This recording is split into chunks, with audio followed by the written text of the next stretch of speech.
धोरोम सोलोंथाइ आरो हारिखौ लानानै जोंनि बर' बिमा बिफाफोरा गावनि गथ'फोरनो मोजां आखुथायखौ दानायाव खामानि मावनांगौ होननानै दिनै जों बारग' NDFB United from X NDFB आरो सिसिबाइ जोंहा मोननै गोख्रों प्लेटफर्म दङ एक्स एनडिएफबिफ्रा बे प्लेटफर्मनिफ्राय दिनै जोङो बर'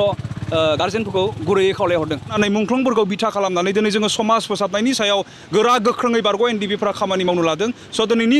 तारिखाव जों जागायजेनबाय बियो मोनसे फिसा जागायजेननाय जोंनि थाखाय दिनै जोङो पस्टारिं खालामदों 25 बोसोर बैसोनि उन्दै बर' गथ'फ्रा हौवासा हिन्जावसा बिथांमोना फेनाय मुवा बाहायनायनिफ्राय गोजानाव थानांगौ फेनाय मुवा होनबा दिनैनि तारिखाव जों नुयो ड्राग्स गान्जा सिगारेट जौ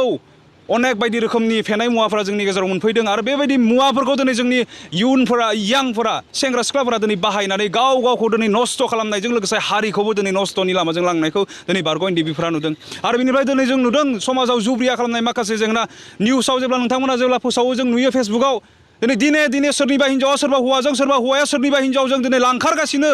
बेबायदि जुदि जाबाय थायोबा जोंनि न'खरा बायलांगोन बै न'खराव दिनै गथ' गथाय दङ जों नुदों सोरबा आइजोआ सानै गथ'खौ गारनानै गुबुन हौवाजों खारदों बै गथ'फोरनि भबिष्यतआ मा जागोन बिथांमोननि इयुनजों दिनै हारिया ओनसोला दिनै नांथाबनानै दङमोन बे सानै गथ'फोर जाय बिमाया दिनै गावनि गथ'खौ गारनानै खारलांदों गुबुन हौवा लाहैदों थ' बेबायदि थांबाय थायोबा जोंनि समाजा ओरैबायदि मोनसे एबनर्मेल अबस्थायाव सहैगोन आरो बे अबस्थायाव सहैबा जोङो जाथिनिफ्राय जाथि हिसाबैनो बुहुमनि बिखानिफ्राय दिनै गोमालांगोन एनडिएफबिआ 34 बोसोर जि गोलाव मोनसे हाथियारनि संग्राम खालामदोंमोन बे संग्रामा जोंहा थोंजोङै जुदि बुङोब्ला जोङो हारि बायदियै गावनि हायाव राजखान्थियारि मोन्थायखौ लानानै जोंनि हा हु अधिकारखौ लानानै देदगा दुदगायै मानसि बायदि थांना थानायनि थांखिजोंनो एनडिएफबिआ 34 बोसोर गिख्रंथाव हाथियारनि संग्रामखौ खालामदोंमोन आरो बे संग्रामाव दिनै बे थांखिखौ हमथाबनानै जोंनि मुंख्लंफोरा गावनि बेसेन गोसा थै जिउखौ बावसोमनानै हारिनि थाखाय अर्थात जोंनि इयुन मोजांनि थाखाय बिथांमोना गावसोरनि बेसेन गोसा जिउनखौ दान होनानै गालांबाय स' दिनै मुंख्लंफोरनि बे बावसोमनायखौ जोङो नोजोर बोनानै बिथांमोना जाहाथे जेन हारिखौ बुहुमनि बर' हारिया जाहाथे जेन बुहुमनि बिखायाव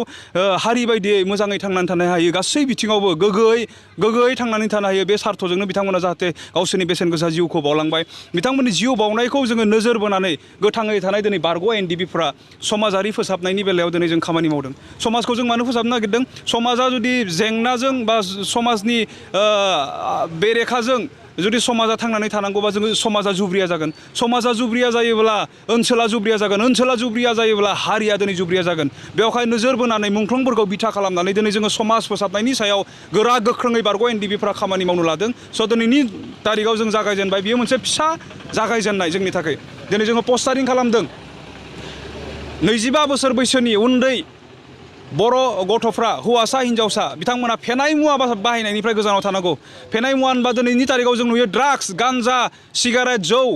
अनेक बायदि रोखोमनि फेनाय मुवाफोरा जोंनि गेजेराव मोनफैदों आरो बेबायदि मुवाफोरखौ दिनै जोंनि इयुनफोरा यांफोरा सेंग्रा सिख्लाफोरा दिनै बाहायनानै गावखौ दिनै नस्थ' खालामनायजों लोगोसे हारिखौबो दिनै नस्थ'नि लामाजों लांनायखौ दिनै बारग' एनडिएफबिफ्रा नुदों आरो बेनिफ्राय दिनै जों नुदों समाजाव जुब्रिया खालामनाय माखासे जेंना निउसाव जेब्ला नोंथांमोना जेब्ला फोसावो जों नुयो फेसबुकाव दिने सोरनिबा हिन्जावा सोरबा हौवाजों सोरबा हौवाया सोरनिबा हिन्जावजों दिनै लांखारगासिनो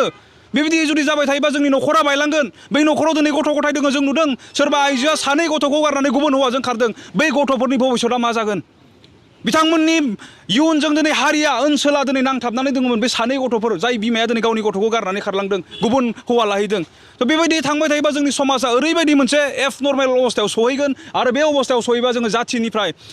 जाथि हिसाबैनो बुहुमनि बिखानिफ्राय दिनै गोमालांगोन जेरै जों नुयो जारिमिनाव बुहुमनि बिखायाव थानाय बयनिख्रुइबो देरसिन जुनार जुरासिक पार्कआ गोमालांबाय बेबायदि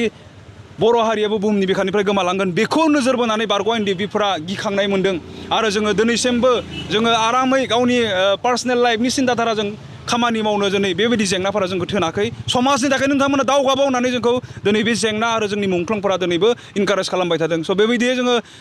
नैबे दिनैनि बे फिसा हाबाफारिखौ जों जागायजेनदों आरो बिभिन्न फैबाय थानाय समफोराव जोंहा माखासे स्ट्रेटेजि पलिसिफोर दंबावो बेबायदियै जोङो खामानि मावनानै जोंनि जेंनाखौ जोङो जेरैखि जाया जोङो फोसाबनानै लागोन जोंनि समाजखौ गोग्गो खालामनो जोङो सान हर खामानि मावगोन आच्चा जों नैबे बेलायाव जों बुंनांगोन जिहेतु गार्जेनफोरनिबो बेयाव मैखोमै रल थानांगौ जिहेतु नाय आङो एनडिएफबिआव जि गोलाव सम गावनि समखौ होबोबाय आंनि एक्सपिरियेन्सआव आङो माखासे रोखा जादों दिनै जोंनि समाजाव जि जेंनाफोरा नुदों अर्थात जे उन्दै गथ'फोरनि जि जेंना बे जेंना नुजानाया गिबिसिनथारावनो बिमा आरो बिफा अर्थात गार्जेननि जेननाय जों मालाबा रागा जोङो दिनै बिमा आरो बिफाया दिनै गावनि देहानि गोजोननायनि थाखायल' माबा मोनसे खालामनानै दिनै एक्सिडेन्टेलि गथ'फोरा जोनोम जादोंमोन नामा मानो दिनै 17, 13, 12, 14 बोसोरनि बयसनि गथ'खौ बिमा बिफाया मानो दिनै कन्ट्रल खालामनो हाया? जों नुदों हायो, जोंहा फोथायनाय दङ हायो बे बिमा बिफाफोरा, खिन्थु सिस्टेमाव दिनै खामानिखौ मावनो रोङाखै। गावनि गथ'नो दिनै सोलोंथाइ होनो माबायदि खस्थ' खालामो जोंनि गार्जेनफोरा। फुङाव सिखारनानै गथ'नो टिफिन रेडि खालामो, गथ'खौ दिनै फरायहोयो, सान्दुं अखा नागारनानै नेवसिनानै गावनि खिथुनाव साइकेलाव थिखांनानै सोरबाया 5 किल'मिटार, सोरबाया 6 किल'मिटार, सोरबाया 8 किल'मिटार गोजानाव स्कुलाव इंलिस मिडियामाव दिनै फरायगासिनो दङ। खिन्थु आखु दानायाव मोजां जे गथ'फोरनो आखुथाय होनांगौ, बेयाव दिनै जोंनि गार्जेनफोरा जेननायखौ दिनै जों नुदों।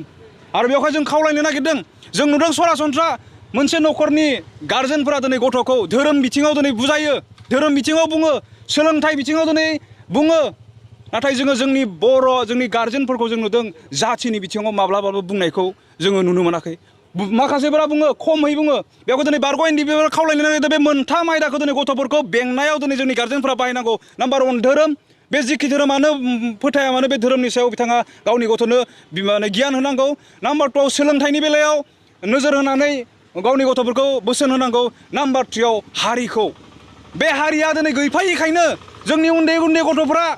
नस्थ' जादों। बे हारिया दिनै लोगोआव बुजायनाया गैफायिखायनो सोरबा बर' आइजोआ गुबुनजों दिनै हाबा जादों, सोरबा बर' सेंग्राया गुबुनखौ दिनै हाबा खालामदों। जाथिनि गोबां जेंनाफोरा दिनै जोंनि समाजाव नुजादों, जाथिनि फारसे बुजायनाय गैयिखायनो। जुदि उन्दै समावनो बे बिमा बिफाया, जोंनि गार्जेनफोरा हारिखौ लाफानानै जुदि सासे गथ'खौ जुदि बिनि गथ'नि आखुथायखौ जुदि दायोब्ला, आं सानो बुहुमनि बिखायाव बर'फोरखौ रावबो हिलायनो हानाय नङा। जोंहा मोननैल' जों दिनै जोंनि गार्जेनफोरा गावनि गथ'खौ बुजायनायखौ जों नुदों, धोरोम आरो सोलोंथाइ। नाथाय जेब्ला जाथिखौ लाफागोन, देरनानै जेब्ला बाहेरायाव ओंखारगोन, गावनि समाजनिफ्राय एसे गोजानाव थांगोन, अब्ला नुगोन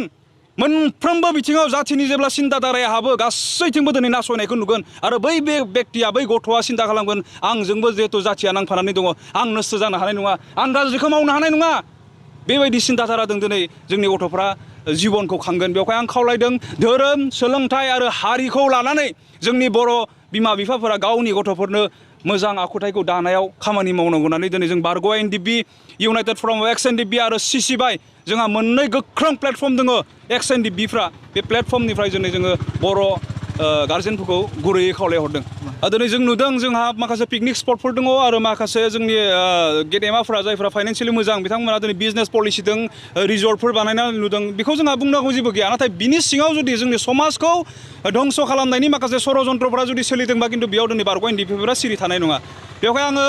नोंथांमोना सोंनाय बायदि जोंनि सिन्ता खालामनानै थानाय माखासे जोंहा पिकनिक स्पट हिसाबै भैरबकुन्द उदालगुरियाव मेन जों बेखौ नुयो, आरो माखासे दाउजेंफोर दङ जायखौ मेन मेड मानसिया बानायनानै लादों। बेबायदि जायगाखौ जों नोजोर होदों, आरो माखासे ओनसोलनि रायजो राजाफोरनि जि जोंनि सायाव रिकुवेस्ट बा खावलायनाय, जोंनो खोन्थानाय इनफरमेसन, बिनि सायाव बिथा खालामनानै बारग' एनडिपिफोरा गोख्रोङै जोङो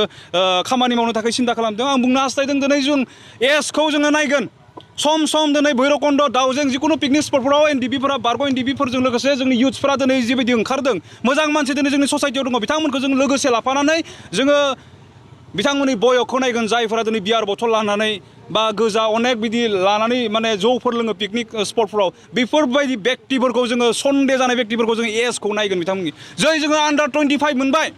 आन्डार 18 जों मोनबाय, बै बेक्तिखौ जोङो स्पटआव जोङो पानिशमेन्ट खालामगोन। गोनां जायोबा बिथांमोननि बिमा बिफाखौ लिंहरनानै जोङो समजायनानै होगोन। आरो बिमा बिफाफोरा दिनै मानो बिदि गावनि गथ'फोरखौ जुन्थुफोर बायदि हगारनानै दोनदों, बिनि सायाव जोङो खिन्थु गोरा गोख्रोङै खामानि मावगोन।